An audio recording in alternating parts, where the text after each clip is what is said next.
마태복음 1장 18절로 23절의 말씀 제가 받들어서 봉독하겠습니다. 마태복음 1장 18절에서 23절까지의 말씀입니다. 예수 그리스도의 나심은 이러하니라. 그의 어머니 마리아가 요셉과 약혼하고 동거하기 전에 성령으로 잉태된 것이 나타났더니 그의 남편 요셉은 의로운 사람이라. 그를 드러내지 아니하고 가만히 끊고자 하여 이 일을 생각할 때에 주의 사자가 현몽하여 이르되 다윗의 자손 요셉아, 내 아내 마리아 데려오기를 무서워하지 말라. 그에게 잉태된 자는 성령으로 된 것이라. 아들을 낳으리니 이름을 예수라 하라. 이는 그가 자기 백성을 그들의 죄에서 구원할 자이심이라 하니라.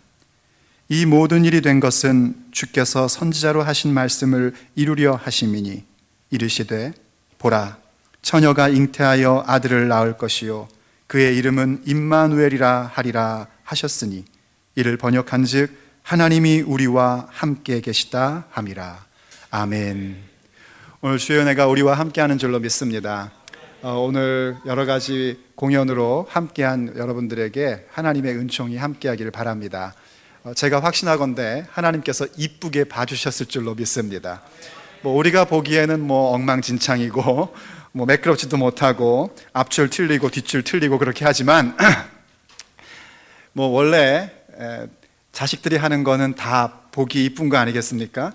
3살 4살 먹은 아이들이 나와서 할 때에 얼마나 대단해서 우리가 기뻐하겠습니까? 그저 우리 자식이고 우리 손주고 우리의 자손이기 때문에 이뻐하는 것처럼 하나님께서 예수 그리스도로 말미암아 나음을 입은 새롭게 거듭 태어난 우리들의 모든 모습들을 기쁘게 받으시는 줄로 믿습니다. 어제 그 글로브 앤 메일이라는 신문을 보니까는요, 이런 내용이 나왔더라고요.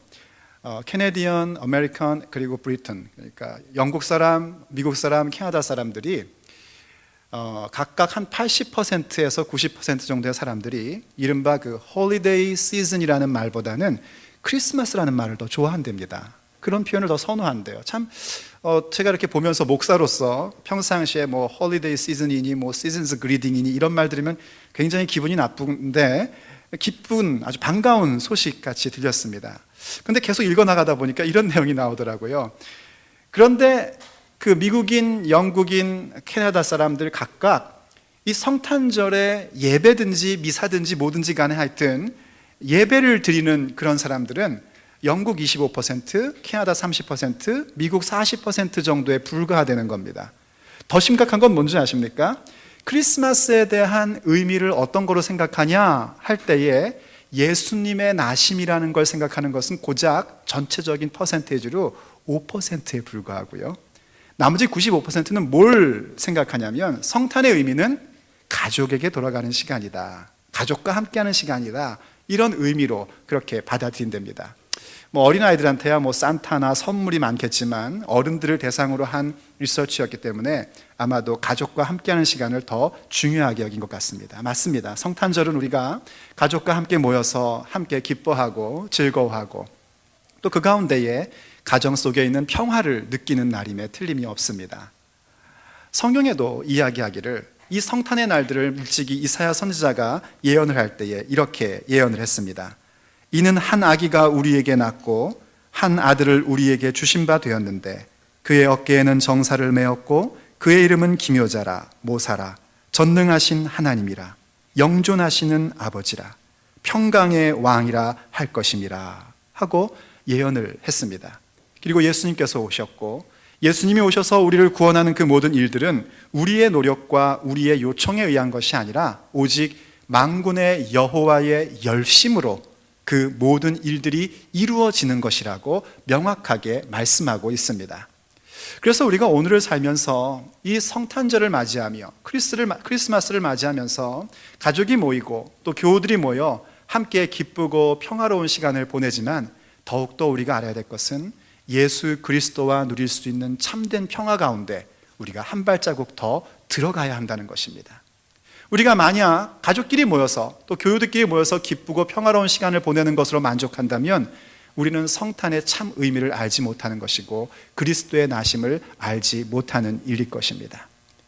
오늘날에는 그래도 성탄절이 오면 모두 다 기뻐합니다. 즐거워합니다. 기뻐하고 즐거워하는 이유가 각각 다르지만 어쨌든 평화롭고 어쨌든 좋아하는 그런 계절입니다마는 첫 번째 성탄절, 첫 번째 예수님께서 이 땅 가운데 육체의 몸을 입고 오실 때에는 결코 평화롭지는 못했었습니다. 오히려 평화롭기보다는 사람들이 살아가는 일상의 평강을 깨트리는 듯한 그런 평화가 사람들에게 오고 있던 겁니다. 오늘 함께 읽은 말씀을 보면은요, 처녀가 잉태를 했답니다. 여러분 집안에 처녀가 있는데 갑자기 임신을 하면 경사입니까? 평강이 되겠습니까? 갑자기 좋다가도 모든 것이 다 깨지는 상황 아니겠습니까? 더군다나 약혼했던 여인이 같이 살지도 않았는데 임신을 했다는 겁니다. 원래 이스라엘 사람들은요, 옛날에 약혼을 하면 결혼과 똑같은 그런 취급을 받았었습니다. 약혼을 할 때에 남자가 그 여자 집에 가서 장인에게 결혼 지참금을 줍니다. 그리고 아내를 데리고 오는 겁니다. 그런 식으로 결혼식이 진행이 됐었습니다. 그런데 약혼한 한 여인이 그렇게 결혼도 하기 전에, 같이 함께 살기도 전에 아기를 가졌다는 소식은 요셉에게는 자기가 꿈꿨던 가정과 자기가 누리고 있던 모든 평화에 대해서 와르르 무너지는 그런 사건이었습니다. 그건 마리아에게도 마찬가지였습니다. 마리아 역시 한 여인으로서 결혼을 앞두고 얼마나 큰 꿈을 갖고 있었겠습니까? 얼마나 소박하고 예쁜 그런 꿈을 꾸고 있었겠습니까? 그런데 갑자기 자기의 몸을 통하여, 성령을 통하여 아기 예수가 낳는다는 겁니다. 그러니 얼마나 목숨을 걸어야 할 일입니까? 더군다나 성경시대는 여성이 부정한 행위로 임신을 하면 돌로 때려서 죽여도 그것이 전혀 잘못된 일이 아니었던 시대였습니다. 요셉에게는 모든 평화가 깨지고 모든 계획이 무산되고 망신살이 뻗치는 일이었고, 마리아에게는 죽음을, 목숨을 걸어야 하는 일이 생겼던 겁니다. 그런데도 불구하고 이들은 예수 그리스도의 나심을 받아들였습니다. 그러므로 인하여 그들의 인생 속에 일상의 평화를 넘어선 영원한 평화 가운데 들어가게 되었고, 우리에게도 그 영원한 평강을 전달해주는 위대한 통로자들이 된 것을 우리가 함께 보게 되는 겁니다. 오늘날도 마찬가지입니다. 우리가 신앙생활을 하던 혹은 어쩌다 교회를 나오던 간에 우리는 일상의 평화를 좋아하고 내가 계획한 것이 그대로 이루어지는 것을 참 기뻐하고 좋아합니다. 그런데 예수님을 만난다는 것, 예수께서 우리에게 오신다는 것은 어떤 의미에서 보면 우리의 일상의 평화나 일상의 계획이 깨어져 버리고 오히려 영원한 계획, 영원한 평강 가운데로 인도하게 하는 사건이기도 합니다. 저는 여러분들이 오늘 이렇게 성탄을 보내면서, 매년 성탄을 보내면서 내 일상의 평화보다도 하나님이 주시는 평화로 들어갈 수 있기를 축복합니다. 내 일상의 평화와 내 계획을 넘어선 그 너머서에 있는 하나님의 계획과 하나님의 평강을 간직할 수 있는 심령이 되기를 간절히 바랍니다. 그것이 되려면은요, 어떤 모습이 있어야 되는 거 아니? 첫째로는 요셉이 보여준 것처럼 의로운 선택을 할 줄 알아야 됩니다. 오늘 성경에 보니까요, 요셉이 그 소식을 듣고 가만히 끊고자 했답니다. 사실 현대인 입장에서 볼 때는 하나도 의로운 게 아닙니다. 자기 결혼 약혼녀가 부정한 행위로 임신을 했다고 그러니까 파혼하지 조용히 그냥 해결하자, 야 망신살 뻗친다, 이렇게 생각할 수 있습니다. 그런데 고대 입장에서는 이것이 굉장히 의로운 일이라고 할 수 있는 것이, 아까도 말씀드렸던 것처럼 부인을 삼으려면 처갓집에다가 지참금을 주고 데리고 온다고 하지 않습니까? 그래서 마치 여성들을, 오늘날 자매들에겐 죄송한 얘기지만 여성들을 소유물처럼 취급을 했었습니다. 내 거란 말입니다. 그래서 부정한 일이 발견돼서 그거를 드러내고 그걸 밝혀서 쫓아내면은요, 사실은 어떤 취급을 받았냐면은 주변 사람들한테 저 못난 사람이라는 취급을 받기도 합니다. 그래서 사람들이 어떻게 하냐면 그냥 덮어버립니다. 덮어버리고 내 집의 노예처럼 그 아내를 쓰는 겁니다. 평생을 괴롭히고 평생을 학대하면서 그렇게 내 옆에 두고 사는 것이 그 당시 사람들이 갖고 있던 모습이었습니다. 그런데 성경은 우리에게 뭐라고 얘기했냐면, 신명기에 보니까 그런 일이 생기면 너는 그렇게 하지 말고 이혼 증서를 써서 처갓집으로, 그러니까 여자에게는 뭡니까? 친정집으로 돌려보내라고 그렇게 명령을 하고 있습니다. 요셉이 한 행위가 뭔고 하니 사람들이 생각하기에 늘 하던 방식, 상식적인 일들, 그러한 것들을 넘어서서 하나님의 말씀을 따라서 선택하는 일을 요셉이 한 겁니다. 그걸 우리는 뭐라고 얘기하냐면 의로운 것이다 라고 얘기를 합니다. 내 의가 아니라, 내 감정이 아니라 하나님께서 말씀하신 것이 무엇인지를 보고, 비록 지금 나의 상황에 계획했던 것이 깨어져 버리고 나에게 있었던 일상의 평화가 사라져 버린다 할지라도 하나님의 말씀을 중심으로 선택하는 모습을 가질 때에 우리는 일상의 평화를 넘어선 하늘의 평강 가운데 들어갈 수 있는 것입니다. 두 번째로는요, 우리가 일상의 평강을 넘어서서 하늘의 평강을 간직하는 자가 되고 싶다면 우리는 예수 그리스도의 나심이 바로 우리의 죄를 해결하고 우리를 죄로부터 구원하기 위함이라는 사실을 기억하며 믿는 자가 되는 것입니다. 예수님께서 오신 것은 우리의 죄에서 구원하기 위하심입니다. 죄라는 게 뭘까요? 죄라는 걸 생각하면 사람들은 여러 가지를 얘기를 합니다. 어떤 분들은 미워하는 거, 시기하는 거, 질투하는 거, 어떤 분들은 사기치는 거, 거짓말하는 거, 어떤 사람들은 살인하는 거, 범죄 행위, 여러 가지들을 얘기합니다. 그렇지만 그러한 모든 것들은 죄에 대한 증상일 뿐이지 진짜 죄가 아닙니다. 진짜 죄는 하나님을 믿지 않는 것입니다. 하나님을 믿지 않기 때문에 하나님의 자리에 내가 차지하고 앉는 것이 죄입니다. 하나님의 자리에 내가 차지하고 앉았기 때문에 내 인생의 결정을 내 마음대로 하는 것입니다. 그러다가 조금만 힘이 생기면 다른 사람의 인생까지도 내가 좌지우지하고 싶어지는 그러한 마음 가운데로 들어가는 것이 죄의 본질입니다. 마치 감기 바이러스에 걸리면 콧물, 기침, 두통, 가래 등등의 재증상이 나타나지만 실제로 문제는 감기 바이러스인 것처럼 인류가 가지고 있는 여러 가지의 죄의 증상들의 진짜 문제는 하나님을 하나님으로 믿지 않는 것입니다. 바로 그 죄의 문제를 해결해 주기 위해서 예수 그리스도께서 이 땅 가운데 오셨고 육체를 입고 나신 겁니다. 그래서 우리가 예수님의 나심을 받아들이고 성탄을 축하한다는 얘기는 무엇인가? 그것은 다름 아닌 예수 그리스도께서 나의 죄의 문제를 해결해 주셨음을 믿는 것입니다. 사랑하는 여러분, 오늘 여러분들 가운데는 아직까지 예수님을 믿지 않는 분들도 있을 겁니다. 예수님에 대한 얘기는 많이 들어봤지만 그분이 나의 인생 가운데 아무 상관이 없는 그런 삶을 사는 분들도 있을 겁니다. 오늘 여러분들에게 권합니다. 예수 그리스도를 믿으십시오. 그분이 여러분의 죄의 문제를 해결해 주시려고 이 땅에 오셨다는 사실을 기억하십시오. 여러분들이 성탄절을 보내면서 선물을 받고 기뻐하고 즐거워하는 것보다 더 중요한 것은 죽을 수밖에 없는 우리들이 예수님의 나심으로 인하여, 예수님의 생애로 인하여, 예수님의 십자가로 인하여, 예수님의 부활로 인하여, 예수님의 승천으로 인하여 구원받은 자가 되었다는 것입니다. 그 사실을 믿을 때에 우리는 일상에서 느끼는 평강을 넘어선 하늘의 평강 가운데 잇된 자가 될 수 있는 것입니다.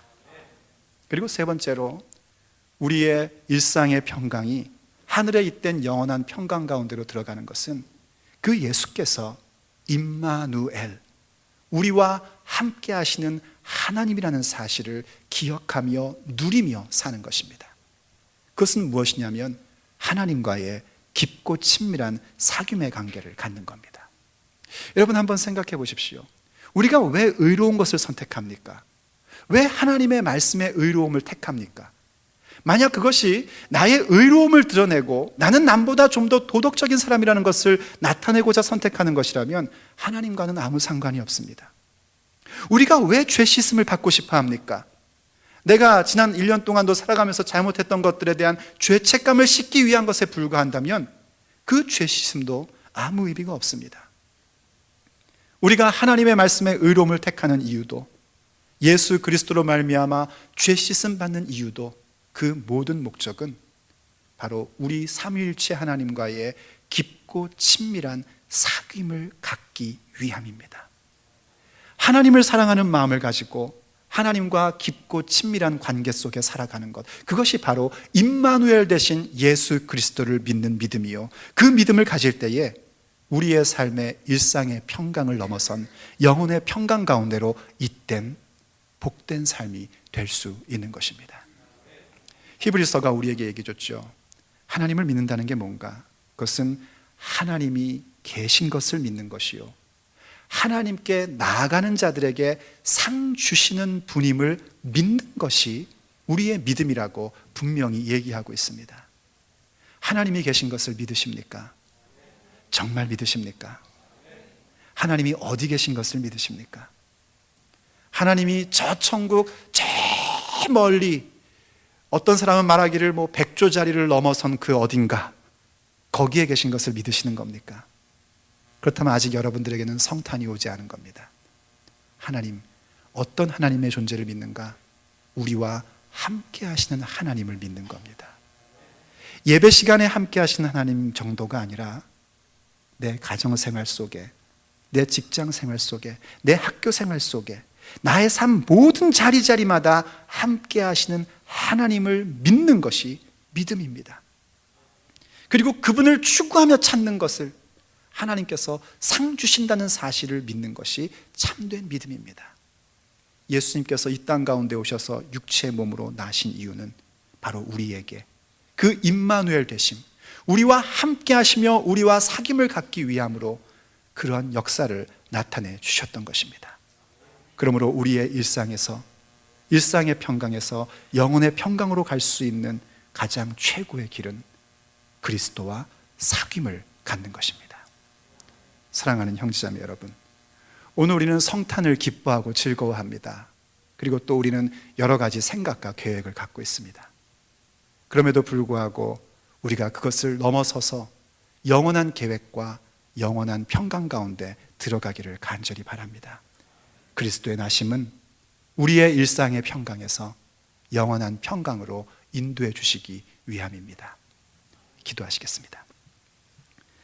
사랑하는 하나님 아버지, 오늘 그리스도의 나심을 통하여 우리의 심령 속에 일상의 평강을 넘어선 영원한 평강을 기대하고 사모할 수 있게 하여 주시니 감사드립니다. 기도하고 바라옵건대 우리의 모든 믿음이 오직 주님 앞에 나아가는 믿음이 되게 해주시옵시고, 그리스도와의 사귐을 갖는 자가 되게 하시며 온전히 주의 뜻을 이루어 갈 수 있는 예수의 사람들이 되게 하여 주옵소서.